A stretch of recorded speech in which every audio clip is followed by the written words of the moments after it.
It's Brian Preston, the money guy.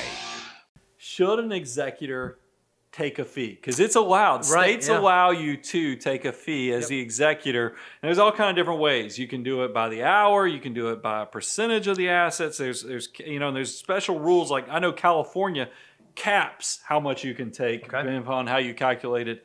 So, but what are your thoughts? I mean, should you take a fee as an executor? Yeah, I think it depends on who you are. I have some clients that I'm working with right now, or some potential clients I'm working with right now, and they're actually just a family friend. They're not a beneficiary. They don't stand to inherit anything, and it's a pretty big estate. It's pretty complicated, so it's going to take a lot of effort, a lot of energy. And I said, yeah, it seems reasonable if you're going to have to take time away from work, time away from your generating income, then yeah, maybe this estate should compensate you for that. But I would say probably in 80%, I'm making up that statistic. I have nothing to base that off of, but in 80% of the time, it probably doesn't make sense to set up yourself to receive a fee for serving as executor, because in most circumstances, executors also are beneficiaries. Yeah, and that's a big key point. I don't know if your stat's right, but I bet it is. I made it up, so it's definitely it could not be.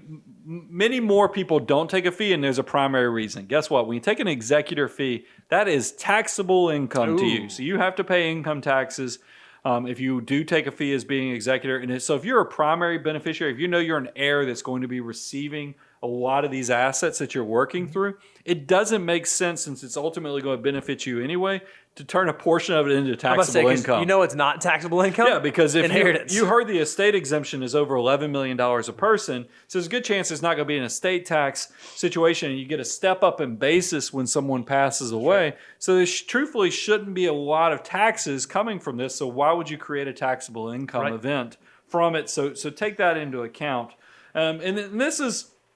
Here's the thing, before you accept the responsibility of being the executor, here's some things we wanted to ask is, and I've kind of already alluded to this, but it's worth repeating, is make sure when this person asks you for this honor, because they think a lot of you, do you have access to all the things that are going to make you successful? That's that inventory, that net worth. That's the list. That's the will. That's that special letter of all the sentimental stuff that's out there. Because you're trying to figure out, can I do this and do it well without creating conflict, but also be very efficient in the distribution of these assets? And then let's make it even just a little more personal. If you're someone who has a will and you've named an executor in your will, have you let that executor know, hey, I've got a net worth statement, I've got an inventory of assets, I'm going to make this job very easy on you. Thank you so much for taking this responsibility and helping serve my heirs in this way. And then the last thing, make sure that you've given, if you're asking somebody or if you've been asked,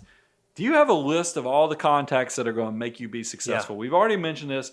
You need to know the attorney that drafted the will. You need to know the CPA that's helping them do their taxes every year. And then don't forget about the MVP, which is hopefully that quarterback financial advisor that's sitting on top of it all and hopefully going to be your best resource to kind of know what's going on, since this person is no longer speaking for themselves or using all their estate documents. Right.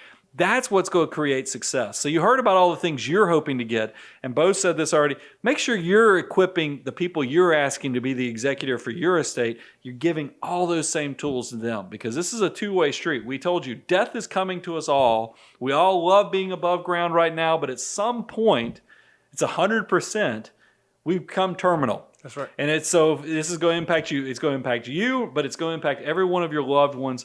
Let's do it right. I know this is kind of an odd topic, but I know that there's going to be a lot of you. I don't know if it's going to be through search results on YouTube, or if it's just going to be you're going to recognize that you're the responsible financial person in your circle of influence. So you needed to equip yourself with this.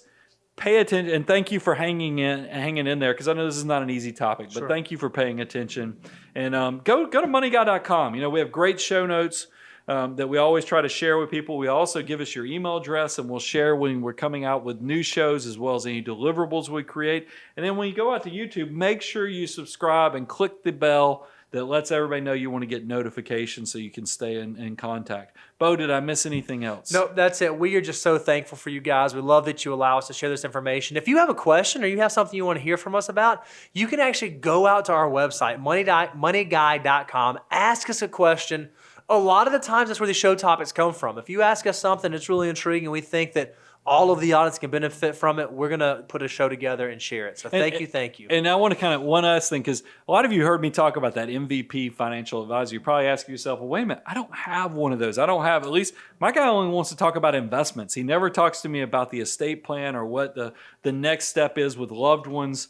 Guys, we work with clients all across the country. This abundance cycle is we give you this information for free with the thought that when you get to the level of success that you need that backup plan or that MVP quarterback that's going to help bring it all together, that you'll remember, hey, let's talk to Abound Wealth, and let's talk about this abundance cycle that you guys talk about by taking the relationship to the next level. So I'm Brian Preston. This is Bo Hansen. Go check it out, moneyguy.com. And we just appreciate every one of you guys and even making the abundance cycle possible.